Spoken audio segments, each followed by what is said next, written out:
V zdravo telo pa sodi tudi zdrav in tega so danes urili na Fakulteti za matematiko in fiziko. Jutri je namreč dan števila pi, matematične konstante, ki predstavlja razmerje med obsegom kroga in njegovim premerom.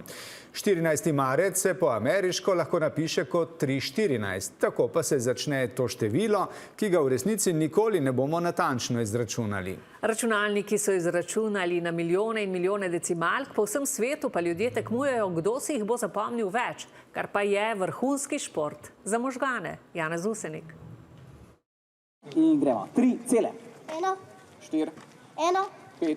Tole se imenuje pi-pong in je najnovejša disciplina v pomnenju števila pi. Tekmovalca morate izmenično pravilno povedati naslednjo številko v nizu, dokler gre.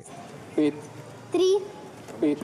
Število pi domišljijo matematikov buri že vso zgodovino. Pravijo mu transcendentalno število. Imamo števila, kjer se decimalke ponavljajo, to so ulomki racionalna števila, število pi se pa nikoli ne ponavlja, 9, 7, 9, ampak se nikoli ne končajo. 3, 2, 3, Ker ni logičnega zaporedja, pa je zelo uporabno kot preizkus čistega spomina. 8, 4, 6. Zapomniti si ni številk ni lahko. Nik Škrlec je danes naskakoval državni rekord. Poskusil je zrecitirati 11.000 števk, a trenutek nezbranosti in končal je že okoli 20. Ampak vem, da se iz takih trenutkov vedno pol razvijajo nove možnosti in da pač vedno lahko poskusiš naslednjič, drugače, znova. Tako govori pravi športnik, kajti da, tole je šport. 2, 6. Zmagovalka današnjega tekmovanja je na pamet povedala 1532 decimalk. Jaz sem se prvih 1000 naučila že v osnovni šoli, pa sem pa najprej kodirala, da sem neke kode si pisala. 4,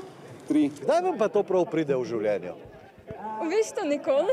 Kajti koliko decimalk števila pi dejansko potrebujemo? Če bi jih uporabili 40, bi lahko izračunali obseg celotnega vesolja in bi se pri tem zmotili samo za debelino enega vodikovega atoma. Ampak tukaj ne gre za to, gre za fitness možganov. Sem dobil tudi dobro tehniko za učenje v šoli. 3, 8, Ti lahko tudi zapomnim več nekakšnih družinskih podatkov. 3, 2, Doma imam kar na mis, pa malo pogledaš. 7, 9, To je konkurenca demenci. 5, nič. Pa tudi zabaven dogodek. Po tradiciji na dan števila pi pečejo in jedo pite ter se družijo. Tekmo vedno kdo izgubi. 5. A v pravem športu pa naj uri telo ali na koncu zmagajo vsi.